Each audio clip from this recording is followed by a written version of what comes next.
Se na véspera de Natal você ouvir passos na neve, corra.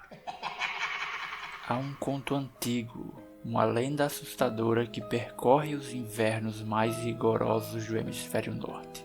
Um ser que aparece apenas entre os dias 21 de dezembro e 2 de janeiro. Ele observa, ele escolhe e quando entra em uma casa, nada mais pode ser feito. Esse é o SCP-4666, o Yuliman, o Homem do Natal Branco. Mas o que exatamente é essa entidade? Como ela age e, o mais importante, há alguma maneira de escapar? Prepare-se, porque a verdade por trás dessa lenda é muito pior do que qualquer história que você já ouviu. A Fundação SCP tem estudado o SCP-4666 por décadas, mas os primeiros registros de suas atividades datam de muito antes. Esses ataques são conhecidos como Snatchers Events e sempre seguem um padrão específico. Desde pelo menos o século XVII, famílias em áreas remotas do hemisfério norte começaram a desaparecer misteriosamente. Durante o período entre 21 de dezembro e 2 de janeiro, os ataques sempre ocorrem em regiões de clima frio, como a Escandinávia, Rússia, Canadá, Alasca e partes da Europa. As vítimas são sempre famílias que possuem pelo menos uma criança menor de 8 anos. O mais perturbador, nunca há sinais de entrada forçada. E quando os investigadores chegam à cena, encontram apenas silêncio, nenhum corpo, nenhuma pista, apenas um frio e às vezes um único sobrevivente. Caso Snatchers Event 1955, Suécia. Ele era muito alto. Eu vi os passos primeiro, mas minha mãe e meu pai estavam dormindo. Então ele abriu a porta e entrou. Ele sorriu para mim e disse: "Você tem muita sorte." Caso Snatchers Event 1955, Canadá. Um casal e seus 3 filhos desapareceram sem deixar rastros. O único vestígio? Um brinquedo rudimentar feito de ossos humanos deixado no beiço do bebê mais novo. Caso Snatchers Event 2000, Rússia. Uma família de 5 pessoas sumiu durante a noite, mas antes de desaparecer, a filha mais velha enviou uma mensagem de texto para um amigo. "Tem alguém do lado de fora. Ele está olhando para dentro. Ele está sorrindo." A mensagem foi enviada às 3h47 da manhã. Quando as autoridades chegaram à casa na manhã seguinte, não havia ninguém lá.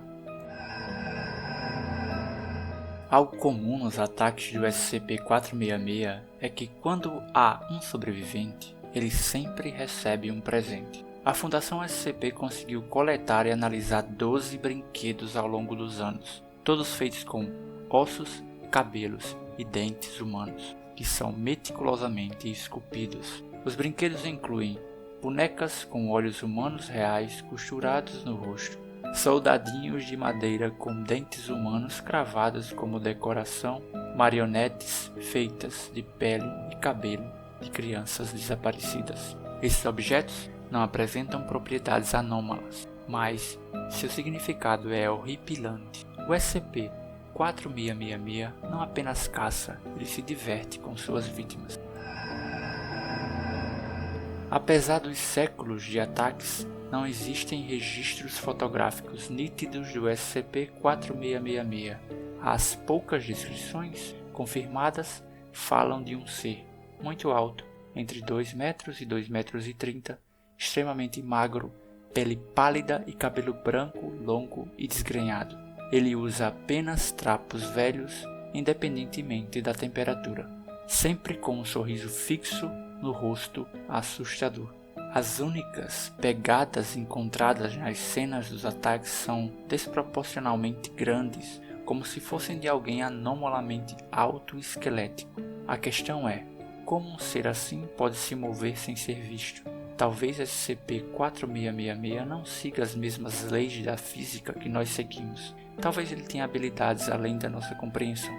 Ou talvez ele esteja nos observando, agora mesmo, pela janela, esperando o inverno voltar. Mas o que exatamente é o SCP-4666? A Fundação acredita que ele é uma entidade humanoide anômala Apesar de sua aparência, ele parece não envelhecer, o que levanta uma teoria assustadora. Ele pode ser imortal. Seus ataques foram documentados por mais de 500 anos, o que significa que ele pode não ser apenas um ser físico, mas algo muito pior. Agora a pergunta que vem é: qual é o seu propósito? A primeira teoria é: ele é um espírito maligno do inverno. Alguns acreditam que ele é um espírito ancestral semelhante a figuras do folclore nórdico, algo como um anti-Papai Noel que não traz presentes, mas sim o terror iminente. A teoria 2 é que ele é uma anomalia extradimensional. Essa hipótese sugere que ele não pertence ao nosso mundo. Ele poderia surgir apenas durante certas épocas do ano, aproveitando uma conexão entre nossa realidade e a outra dimensão. A teoria 3 é que ele é um predador anômalo. A Fundação considera a possibilidade de que o SCP-4666 seja um tipo de predador biológico extremamente evoluído. Ele caça humanos, mas mantém um ritual macabro e específico. Infelizmente, não há registros de pessoas que conseguiram afastá-lo. O único padrão observado é que ele nunca retorna ao mesmo local. Então, se sua casa foi marcada, talvez você tenha apenas uma chance de escapar. Se há algo certo sobre o SCP-4666, é que ele não é apenas uma história de terror. Seus registros atravessam os séculos, suas vítimas são reais dentro dos arquivos da Fundação e sua existência levanta uma pergunta inquietante. E se ele realmente estiver por aí, apenas esperando o próximo inverno? E você, dormiria tranquilo sabendo que ele pode estar te observando?